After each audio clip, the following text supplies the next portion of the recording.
I want to talk to Gabe in Kentucky. He, him. I'm having trouble knowing how to be skeptical. Would like some guidance. Hello, Gabe. Hello, gentlemen. Thank you so much for taking my call. Appreciate it. You bet. Glad to have you with Yeah, us today. I want to say up front, Forrest, I really love your Reactaria videos, and I hope you put them out more often because I eat them up. Anyway, Thank real you. quick about myself. I was a Mormon for 20 years. I wasn't raised in it, but I converted when I was a teenager. And then I found my way out, and the story of coming out is too long and irrelevant for right now. But 20 years later, I find myself an atheist and not feeling prepared for how to stop using magical thinking, if that makes sense, because so I right out of religion, I applied magical thinking to my next relationship, and then that ended up horribly abusive. And then I applied magical thinking to my next job, and it ended up being an employment cult, like not an MLM, but a similar kind of thing.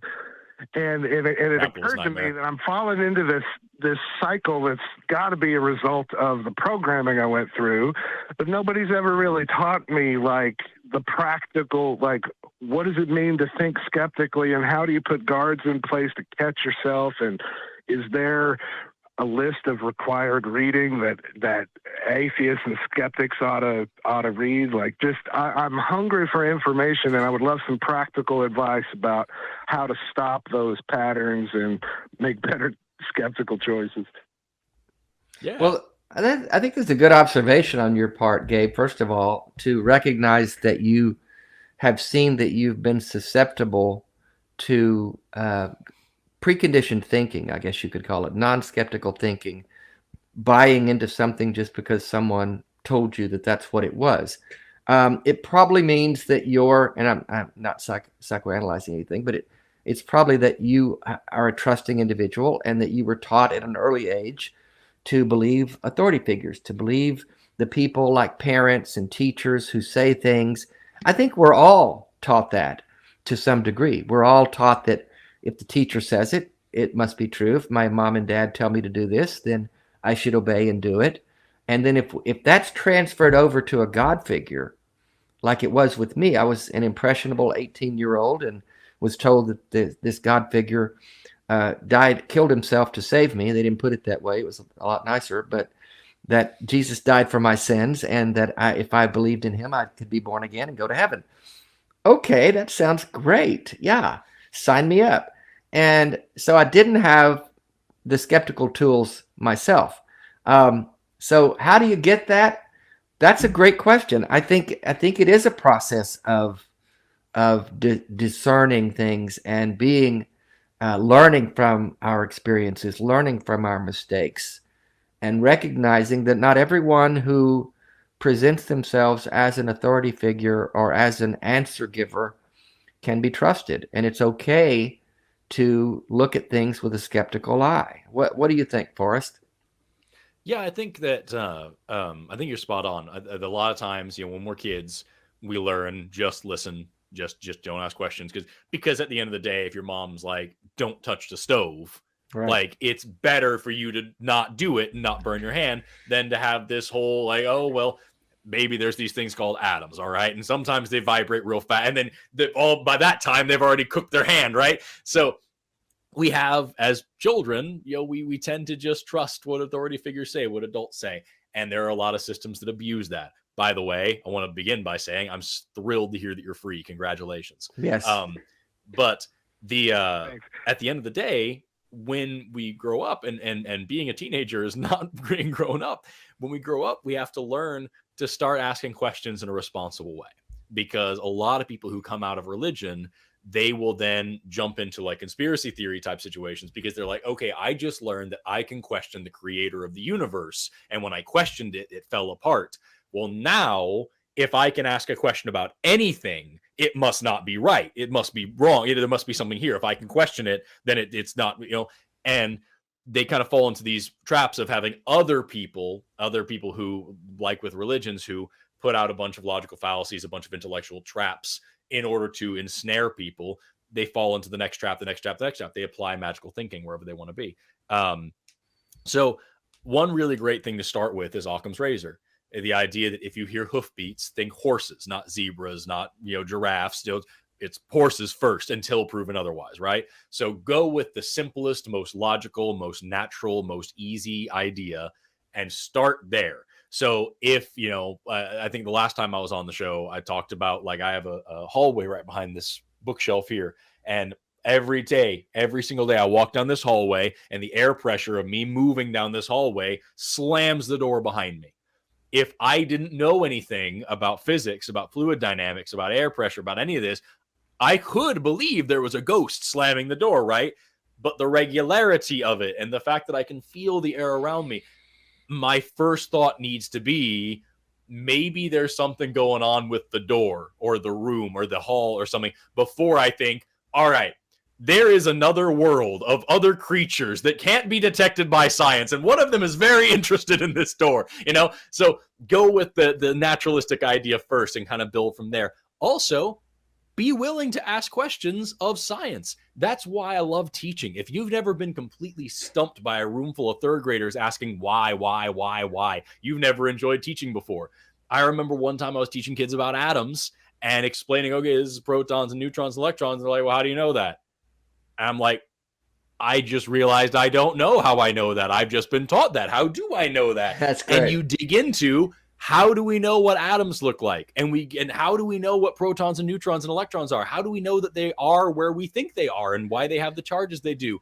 And you dig into Rutherford's experiments, where he proved that atoms are mostly empty space and that they have this nucleus in the center. And then he proved that protons are positively charged and electrons are negatively charged by having this awesome little magnet, a cathode and an anode. And he sent beams of particles that would bend. And you read into these experiments, and the logic, the basic principles of how they're done is so astoundingly simple that anybody could understand it. And then it makes perfect sense how this works. And it's not just this magical idea of, hey, by the way, there's these things called atoms. You can't see them, but they make everything. Just trust me, bro. It all of a sudden makes perfect sense, and it wouldn't possibly work any other way. And now you understand why we know what we know. So when I say asking questions responsibly, that's what I mean. Just step by step, ask a question. Okay, how do I know that? Well, why is that true? How does that work? Instead of, why are the scientists lying to me, or something like this? And very quickly, you'll come up to the point where, like, you'll find, okay, this is something that nobody knows. This is the frontier of science. Well, then you need to ask, who's working on that? Who's figuring this out? How are we figuring that out? And that's fascinating too. And maybe they'll find something that nobody's knowing and nobody's working on. And then you will become the scientist who figures that out, because you've taken every step to get there. You're already an expert. You can go to college and work on it. So yeah, that's what I think is most important when you're learning to get away from magical thinking, is, learn about logical fallacies, learn how to use Occam's razor, and then just start asking how you know what you know. And just ask responsible questions step by step, work your way through science, and just get more and more and more excited about the universe. That's what I did. That's what a million other scientists have done. And it's not hard for anybody else to do it too. It's the best thing anybody could do. That makes sense. Sorry, Gabe? I gave you a whole book of an answer there for a real simple question. Is that helpful, Gabe? No, that was fantastic. Thank you. A lot of. I'm definitely going to rewind this and listen to it more than once so I can absorb all of that. I wanted to respond quick to something Dave said right out the gate. You're absolutely right. Part of what was happening is that I was putting too much trust. I was surrendering my rational thinking to the authority figures. And, religion, just like politics, direct analogy for me, when I left religion, I ended up switching political parties because I started applying rational thinking, and I wasn't before. I was just surrendering, they know more about what's going on than I do. I'll just trust whatever they say. And then the other big area that I've tried to address is putting too much trust in myself, meaning like the notion of if it feels right, it must be true, Right. That confirmation bias where I was always taught, like, go with your instincts.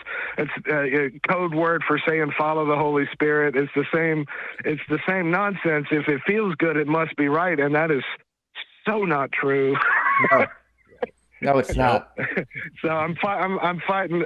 So last thing, just give me a couple of books I should check out, and then I'll be on my way.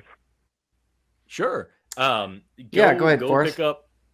Go pick up any, and I promise this is going to sound like an insult. It's not. Go pick up like an introduction to logic book, and like, or even like intro to psychology would have this too, to get a good handle on logical fallacies and the way that our minds do exactly what you just said. Mm-hmm. I want this to be true, therefore I'm going to find reasons to think that it is.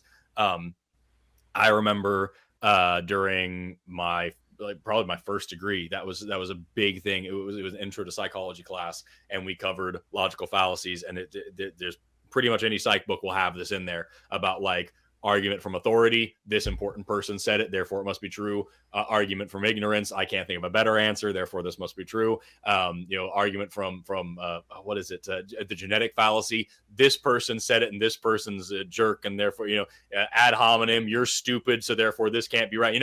You go through all these different things, and you realize how many of those things you already do all the time. And there also is, I can't remember the name of it off the top of my head, but there is a fallacy for believing that you are immune to fallacies because you know them, so you're not going to do them. So learn all of those and get familiar with them. In any logic or psychology textbook at an introductory level will have those. And that would be, I think, the first thing that I would jump into. And then from there, like, bro, there's a lot that you can pull out of. I freaking love textbooks. I've got a million of them down here. Like at any community college level, find one that's the last edition that they're not using, so you get it on sale on Amazon for $60, and just see, like I said, why we know what we know. Not just here's the sermon, but here's the reason, here's the antecedents to our current scientific knowledge. That's super duper important. And learn the history of science too. What did we know, and where did that come from, and why did it progress from there? That's what I would go for. And be kind to yourself, because you said you're a new atheist. You've just kind of let some things go that you have been conditioned to think and believe for your whole life. And so, don't be hard on yourself. Don't beat yourself up. It takes some time to recondition your mind and to begin to think differently. We're taught when we were young that it's not good to be skeptical. You should be trusting and believing, and that's backwards. We should be skeptical. You don't want to be a suspicious person, but you want to be skeptical. You want to ask the whys. And you can't ever get in trouble with asking the whys. If someone tells you shouldn't ask that, then they're hiding something. And so exactly. I always don't ever trust anybody who tells you not to think about it. No. So that's good, Gabe. You keep asking the questions and keep sharpening those skeptic brain cells. If it means anything to you, the way you've spoken on this call and the language that you've used, talking about confirmation bias and whatnot, I think you're way farther ahead than you think you are. Oh yeah. I was going to say that too. You're definitely moving. I mean, to be fair, I say new, but it has been a couple of years. I gave myself permission to take time.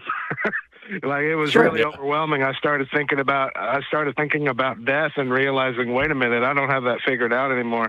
And it was so overwhelming that I just said, you know what? I'm just going to allow myself to just put that on pause.